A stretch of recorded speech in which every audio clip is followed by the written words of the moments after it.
Don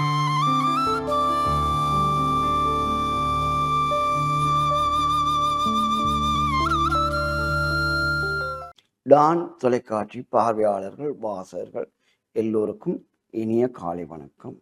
இன்றும் இனிய காலை பொழுது நமது எண்ணங்கள் நல்லபடியாக செயற்படுத்துகிறோமா அல்ல செயற்படுத்த தவறிவிட்டோமா என்று சிந்தித்து கொண்டு இன்றும் ஒரு நல்ல சிந்தனையுடன் உங்கள் முன் வந்திருக்கின்றேன். அதாவது, செய்த குற்றத்தை நீ மறைத்தாலும் உன் உள்ளம் காட்டிக் கொடுக்குமே என்ற தலைப்பில் உங்கள் முன் உரையாட வந்துள்ளேன். அதாவது, உண்மையை மறைக்க 1000 பொய் சொல்லலாம். பொய் உலகெங்கும் பறந்து போகக்கூடிய பறவை. உண்மை எழும்பி பறக்க முடியாத பாரமான கனமான ஒன்று. உண்மையை நீங்க பறக்க வைப்பீங்களா? பறக்க வைக்க முடியாது. உண்மையை நாடி உலகம் வரலாம், உலகத்தை தேடி பொய் பறக்கலாம். இதுதான் இயற்கை. ஆகவே நீங்கள் செய்கின்ற குற்றங்களை மறைக்க முனைப்பட்டால் அது ஒரு காலத்துல உள நடத்தைகளூடாக அல்ல உள வெளிப்பாடுகளூடாக எங்களோட கதை, பேச்சு, செயற்பாடு, நடத்தைகளினூடாக வெளிப்பட்டு. உதாரணமாக, நீங்கள் வீட்டுக்கு புகைத்தலை செய்து போட்டு வந்திருக்கிறீர்கள், அல்லது மது அருந்தி போட்டு வீட்டுக்கு வந்திருக்கிறீர்கள். நீங்க சொல்ல தேவையில்லை. உங்களோட புகை நாற்றம் மற்றவர்கள் காட்டி கொடுத்துரும். மது அருந்தின நாற்றம் மற்றவர்களை காட்டி கொடுத்து. அது தவறான செயற்பாடு, தவறான வெளியீடாக இருக்கும்போது கண்டுபிடிக்கிறோம். அது உள வெளியீடு இல்லை, உடல் வெளியீடு. உள வெளியீடு என்ற என்ன இருக்கும்? மனதில் ஆழப்பதிந்த ஒன்று வெளியில வெளிப்படுத்து. உதாரணமாக, நான் இன்றைக்கு பழைய நண்பரை கண்டனான். ஆண் நண்பராக இருக்கலாம், பெண் நண்பராக இருக்கலாம்.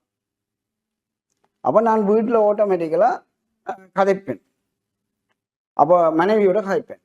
அப்போ இப்படி ஒரு ஆளை கண்டனாங்க. அப்போ அவருக்கும் உமக்கும் என்ன சம்பந்தம் உடனே மனைவி கேட்கலாம். அப்போது எனக்கு முந்தி ஏதாவது தவறான பழக்க வழக்கங்கள் இருக்கா, இல்லை தவறான உறவு இருந்ததா என்று கேட்க முடியும்.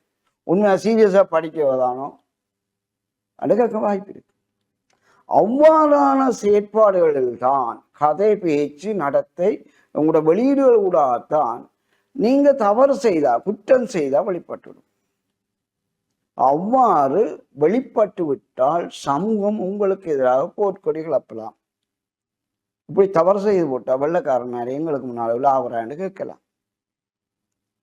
அப்ப நாங்க தவறுகளை அறியாம செய்யலாம், ஒன்று அறிந்து செய்யலாம்.